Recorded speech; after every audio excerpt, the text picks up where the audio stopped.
Minhas superalunas, meus superalunos e também você que sempre prestigia nossas publicações. A reviravolta com a surpreendente absolvição pelo Tribunal do Júri do principal suspeito de ter assassinado a tiros o delegado Ademir Melo, ocorrido em junho de 2016 aqui em Aracaju, atenção, literalmente acendeu um alerta entre os integrantes da segurança pública, deixando dúvidas e lacunas ainda maiores do que as que já existiam em relação ao caso. E essa triste história será o ponto de partida para analisarmos a relação entre a competência do Tribunal do Júri e os crimes contra a vida que estamos estudando.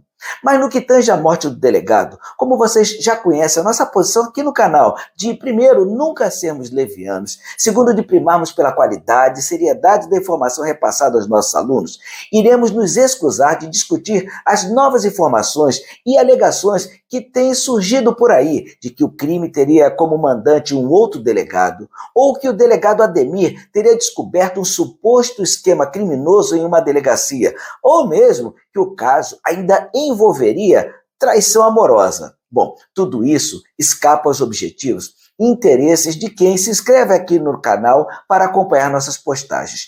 Portanto, vamos focar em conhecer os principais aspectos jurídicos que envolvem o Tribunal do Júri, sua importância, competência e, detalhe, se você conhece alguém que vive questionando a existência do Tribunal do Júri, também chamado de Tribunal Popular, por ser composto de pessoas do povo, seria interessante que essas pessoas atentassem para um outro aspecto que envolve a questão.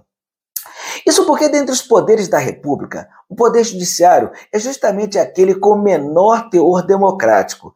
E veja que, enquanto o povo, de algum modo, participa do Poder Executivo, votando no presidente, governadores, prefeitos, no Legislativo votando para senador, deputado, federal, estadual, distrital e vereadores, ou mesmo nos projetos de iniciativa popular e também ao participar de referendos e plebiscitos, quando falamos do Poder Judiciário, a efetiva influência decisória do povo é apenas residual, tornando altamente refratário a participação direta do povo.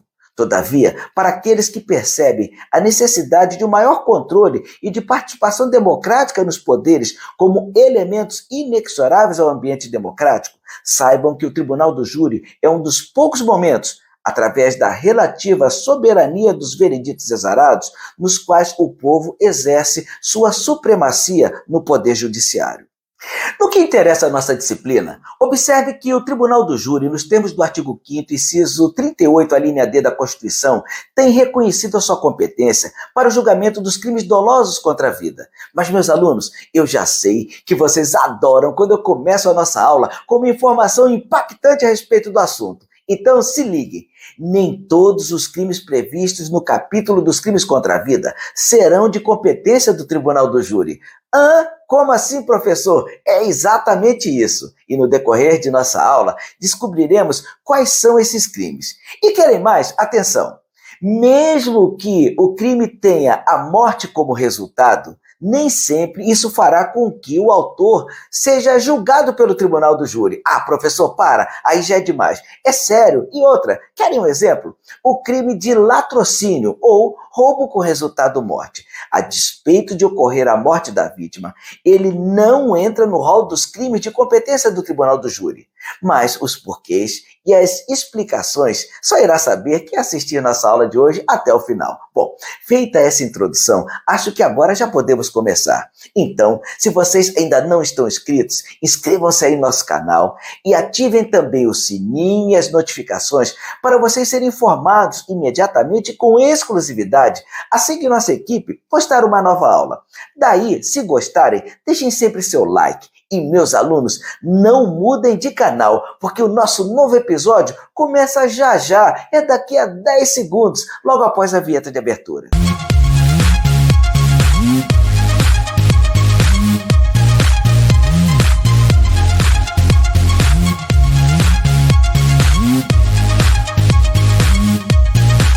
Então vamos lá. Podemos iniciar dizendo que as principais características do Tribunal do Júri estão previstas no artigo 5º, inciso 38 da Constituição de 1988, que reconhece a instituição do júri, delegando às leis ordinárias a definição de sua organização. Porém, instituído como cláusula pétrea, lhe são assegurados a plenitude de defesa, o sigilo das votações, a soberania dos vereditos e, efetivamente, o que nos interessa mais de perto, a competência para o julgamento dos crimes dolosos contra a vida. Contudo, vamos retornar no tempo e já afirmar que, do mesmo modo que vemos nos filmes e seriados, principalmente aqueles de países anglo-saxões, com mais ênfase no direito dos Estados Unidos, o ordenamento jurídico brasileiro também tinha como regra que a competência do tribunal do júri não fosse circunscrita apenas ao julgamento na esfera penal. Assim, ao tribunal do júri competia o julgamento de causas na esfera civil e, mesmo na esfera criminal, o seu rol de atribuições não se limitava ao julgamento dos crimes dolosos contra a vida, alcançando tipos penais contra o patrimônio e até contra a administração pública. E, em verdade, a limitação que encontramos hoje é recente no que tange à cronologia institucional do júri, que surgiu em nosso ordenamento jurídico no ano de 1822, já sendo incluído no texto da Constituição do Império de 1824, com a atribuição de julgar causas cíveis e criminais, ou seja, a restrição que vemos atualmente é algo recentíssimo, que se instalou de fato com a Constituição de 1988. Daí, o ponto de interseção entre a nossa matéria e o tribunal do júri tem relação direta com a competência a ele atribuída de julgar os crimes dolosos contra a vida. Então, a primeira pergunta que meus alunos fariam seria: afinal, professor, quais são os crimes dolosos contra a vida? E, na sequência, e talvez seja até mais importante, onde na legislação iremos encontrá-los? Bom, como vocês já sabem, o conteúdo programático da nossa matéria começa exatamente no estudo dos crimes contra a vida, que estão previstos entre os artigos 121 e 128 do Código Penal. Nesse aspecto, em tese, os crimes encontrados nesse intervalo automaticamente seriam de competência do Tribunal do Júri. Contudo, algumas ponderações precisam ser feitas. A primeira diz respeito ao fato de somente irem ao júri os crimes contra a vida que sejam praticados na modalidade dolosa ou intencional. Ou seja, os meus alunos, que são sempre os mais inteligentes aqui de nossa universidade, facilmente chegam à conclusão que o crime de homicídio culposo, disposto no artigo 121, parágrafo 3º do Código Penal, obviamente não vai ao tribunal do júri. Por outro lado, como é imprescindível que o crime para ir ao tribunal do júri seja contra a vida, também não fica difícil se concluir que o crime de induzimento, instigação ou auxílio à automutilação, que foi incluído no artigo 122 do Código Penal, por não ser um crime contra a vida e sim contra a integridade corporal, contra a integridade física, da mesma forma, não é submetido ao júri. Portanto, podemos inferir que seriam de competência do Tribunal Popular, por serem dolosos contra a vida, o crime de homicídio, o crime de induzimento, instigação ou auxílio ao suicídio, o crime de infanticídio e também o crime de aborto. Vale dizer também que a própria Constituição irá fixar exceções que retiram determinadas pessoas e crimes cometidos em certas circunstâncias das atribuições do júri.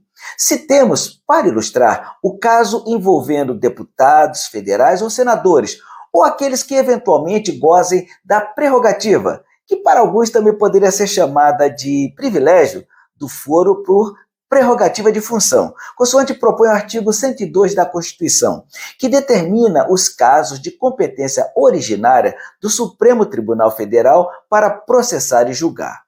Inclusive, quanto aos militares das Forças Armadas, é importantíssimo citarmos que o artigo 9º do Código Penal Militar, ao definir o que seriam os crimes militares, dispõe em seu parágrafo 2º que os crimes militares dolosos contra a vida cometidos por militares das Forças Armadas contra civil serão da competência da Justiça Militar da União, se praticados no contexto, por exemplo, de atividade de garantia da lei e da ordem, GLO, ou de atribuição subsidiária.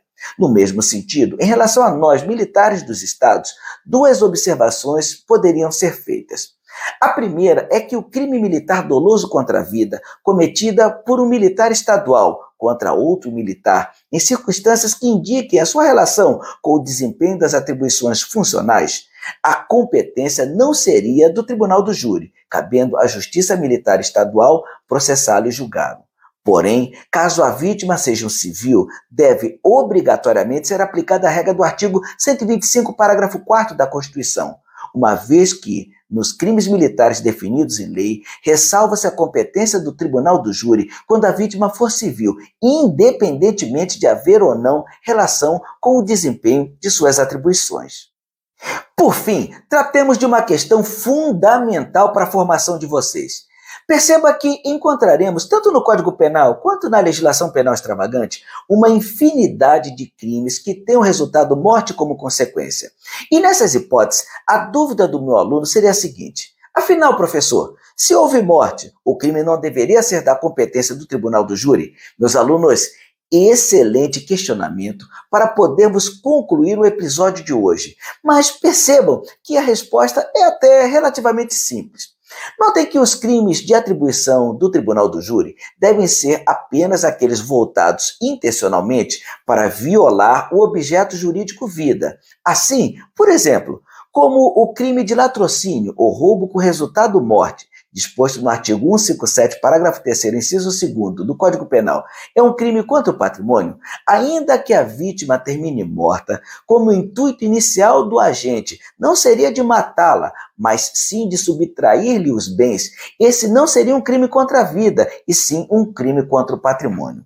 Podemos também citar o crime de estupro, qualificado pelo resultado morte, previsto no artigo 213, parágrafo 2º do Código Penal, e, na legislação penal extravagante, o crime de tortura, qualificado pelo resultado morte, nos termos do artigo 1º, parágrafo 3º da Lei 9455 de 97.